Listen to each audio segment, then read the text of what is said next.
This is Rack Studios. Look, Rack. And this is where we made our album, which is called Showbiz, by the way.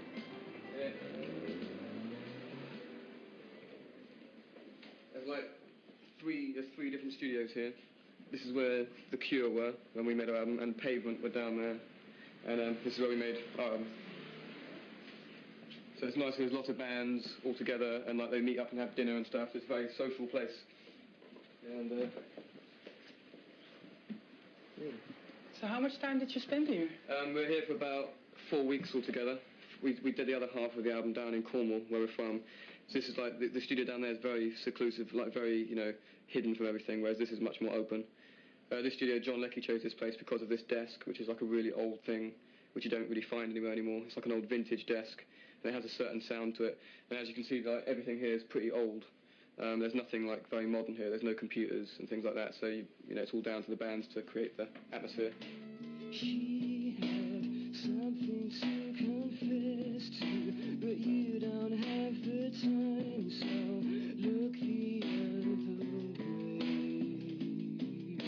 You will wait until it's over to reveal what you'd never shown her. Too little, much too late.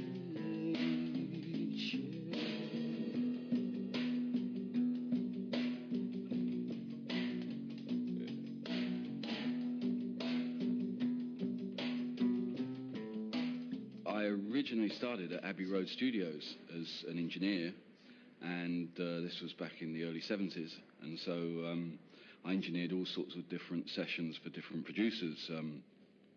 I worked with Mickey Most a lot. I worked with Phil Spector, with George Harrison, John Lennon.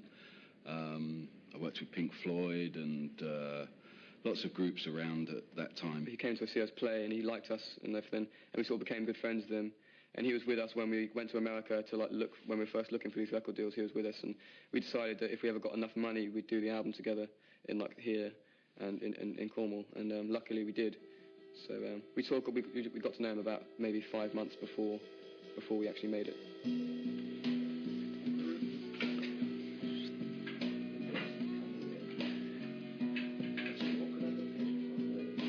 Of course, yeah.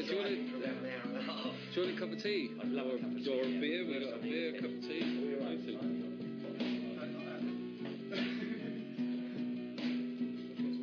Do you want Fuck in. A fag. Oh, thanks. Cheers. We sort of roll in at about 3 or 4 and just do nothing, just sit around and eat and talk about what we're going to do later. And then as it got darker or whatever, into the night, that's usually like the time when ideas are at their best anyway. And so it's usually very late at night, working on till late. And then when we'd finish, John Leckie would always bring in some of these old records of stuff that I'd never heard before. It was actually John Leckie who told me about Tom Waits and stuff. And he'd like play me these like Tom Waits records, and I was really getting into it. Like late at night when we'd finish, he'd just like turn all the lights off and just listen to like weird stuff. I grew up here all my life. This is the studio. These panels here we made into like little rooms, like with the vocals, and there was a big thing. We drew a big curtain we had here to make it seem like more close and stuff, and we'd have like certain lighting and stuff like that. And yeah, here we go. So the piano, was that a place where you spent a lot of time? Yeah, piano is really good for like working out arrangements, and I replaced a lot of the guitars with that piano there, like the songs Sunburn, Cave, all those, any stuff, piano stuff you hear on the album is done on that piano there.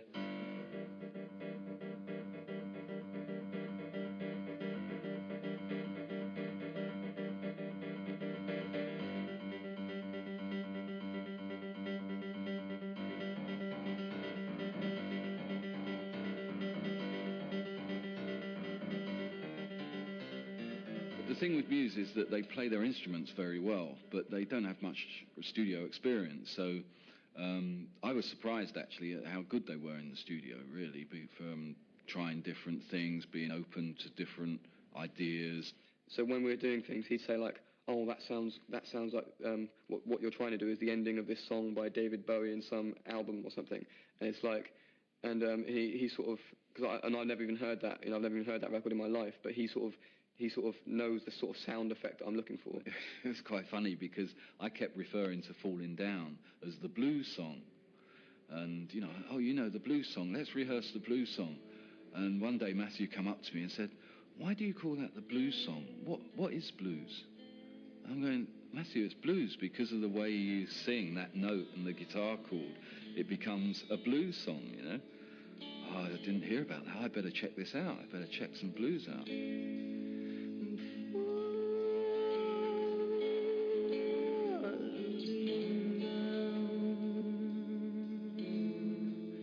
When we first formed, we called ourselves Muse, but we entered this competition, which is like a battle of the bands competition, like a competition of bands, local bands playing with each other. And we knew that we'd probably lose because Muse had just started, and the songs we were writing were quite serious and stuff like that. So we invented this other band, Rocket Baby Dolls, which was like very glam, and like we wore lots of makeup and sort of the music we played was much more punk and aggressive, and we actually won the competition. But that was actually the first gig we ever did as Muse, but we called it Rocket Baby Dolls. And I think as the band's gone along, we've always had this sort of, double sort of persona hidden inside.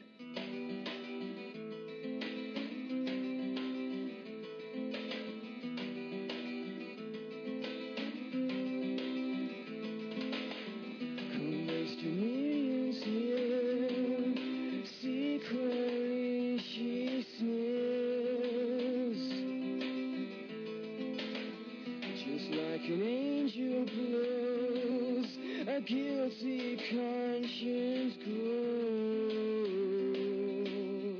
I think what Matt got off in the studio is that sometimes in the studio you can trash things, like you can use a cheap old microphone to record, or you can put the microphone on the floor under the table. And Matt said, "Oh, you can't do things like that, And I said, "Well, of course you can. This is what you do, And he's meant to be the young rebel, and I'm saying, no, let's put the microphone, up here or something and see what it sounds like. So I think he got off on some of those crazy ideas and things.